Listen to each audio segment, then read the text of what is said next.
जय श्री राम दोस्तों। आज हम बात करेंगे देव प्रतिमा भंग होने पर अर्थात टूटने पर किए जाने वाले कृत्य के बारे में, शांति कृत्य के बारे में। घर के मंदिर में रखी हुई किसी भी देवी देवता की प्रतिमा गिरकर यदि टूट जाती है, फूट जाती है और किसी कारणवश यदि घर के मंदिर में आग लग जाती है और उस आग के कारण सारी प्रतिमाएं जल जाती हैं, यदि आप कोई अनुष्ठान प्रारंभ करते हैं, उस अनुष्ठान के प्रारंभ में यदि कलश फूट जाए अर्थात शिवलिंग भंग हो जाए तो उस दौरान हमको शांति कृत्य अवश्य कराना चाहिए। यदि शांति कृत्य नहीं कराते हैं तो अनिष्ट होता है, घर के मुख्य सदस्य को अनिष्ट होता है। मैं आपको बतला देना चाहता हूँ इसके शांति कृत्य के बारे में। हमें एक सुपात्र ब्राह्मण को बुला करके अपने घर में विधि विधान से सभी देवी देवताओं की पूजा करानी चाहिए और यज्ञ कराना चाहिए। यज्ञ जब संपन्न होने वाला हो उससे पहले हमें यम देवता के नाम से 108 आहुतियाँ डलवानी हैं। मैं आपको उसकी विधि और सामग्री बतलाता हूँ। जो सामग्री है वो ये है, 100 ग्राम आपको खीर लेनी है, 100 ग्राम शहद लेना है, 100 ग्राम घी लेना है और इन सबको एक जगह मिक्स करने के बाद पीपल की लकड़ियों से, उसी यज्ञ में पीपल की लकड़ियां रख के इन सामग्री को मिला करके और 108 आहुतियाँ आपको मैं मंत्र बताता हूँ, इस मंत्र के द्वारा डालनी है। इमा रुद्रेति स्वाहा, इस मंत्र से 108 आहुति ब्राह्मण के माध्यम से डलवाएं। और दूसरा, जो ईशान के नाम से जो आपको यज्ञ करना है, शांति यज्ञ करना है, इसी में उसकी सामग्री है आपको 250 ग्राम मूंग साबुत, 250 ग्राम काले तिल, 100 ग्राम घी, 100 ग्राम शहद। इस सामग्री को एक जगह मिक्स करने के बाद पीपल की लकड़ियाँ यज्ञ में रख के 1008 आहुतियाँ आपको डलवानी हैं। मैं आपको मंत्र बताता हूँ। बीज मंत्र है ओम ह्रीं स्वाहा।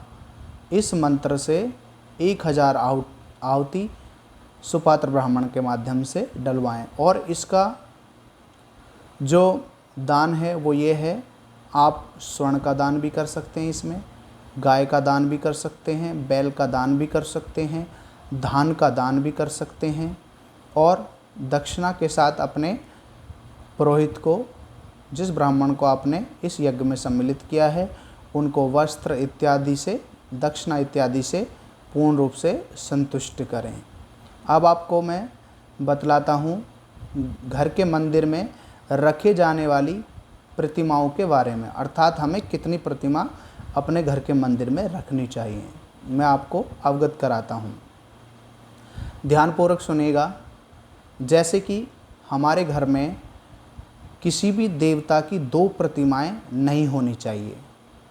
मैं आपको बतलाता हूँ, जैसे गणेश जी की 2 प्रतिमा नहीं होनी चाहिए, भगवान विष्णु की 2 प्रतिमा नहीं होनी चाहिए, अर्थात किसी भी देवी देवता की 2 प्रतिमाएं अपने घर के मंदिर में नहीं रखनी चाहिए।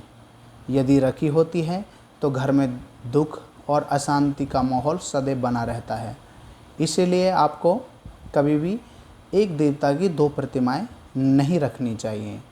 अब आपको मैं बतला देना चाहता हूँ, आगे की बातें करते हैं कि हमें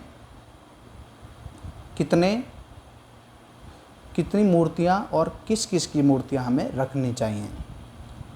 जैसे कि भगवान गणेश की प्रतिमा हमारे मंदिर के अंदर होनी चाहिए, माता लक्ष्मी की प्रतिमा हमारे घर के अंदर होनी चाहिए, भगवान विष्णु की प्रतिमा होनी चाहिए, भगवान शिव की प्रतिमा होनी चाहिए, भगवान राम की होनी चाहिए, भगवान श्री कृष्ण की होनी चाहिए, हनुमान जी की होनी चाहिए, माता दुर्गा की होनी चाहिए, माँ सरस्वती की होनी चाहिए।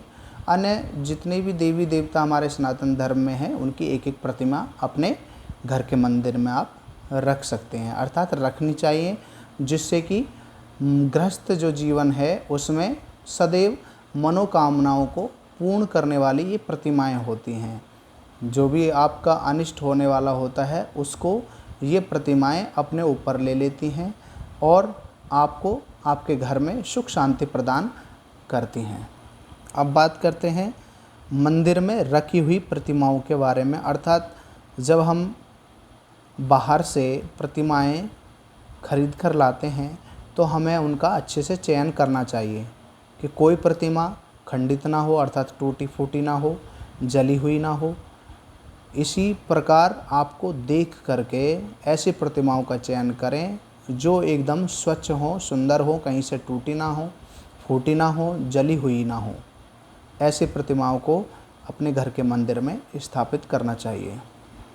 कुछ लोगों के मन में शंका बन जाती है, मैं उस शंका को भी दूर कर देना चाहता हूँ। जैसे कि भगवान गणेश जी हैं, वो माता लक्ष्मी के साथ सदैव विराजित रहते हैं, जो सुख समृद्धि का प्रतीक होते हैं, अर्थात रिद्धि सिद्धि के दाता हैं, शुभ लाभ के दाता हैं भगवान गणेश और माता लक्ष्मी।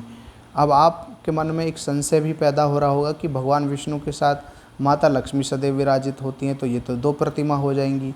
लेकिन इसमें कोई दोष नहीं है, क्योंकि भगवान विष्णु के साथ माता लक्ष्मी सदैव विराजित रहती हैं, क्योंकि वो उनका परिवार है।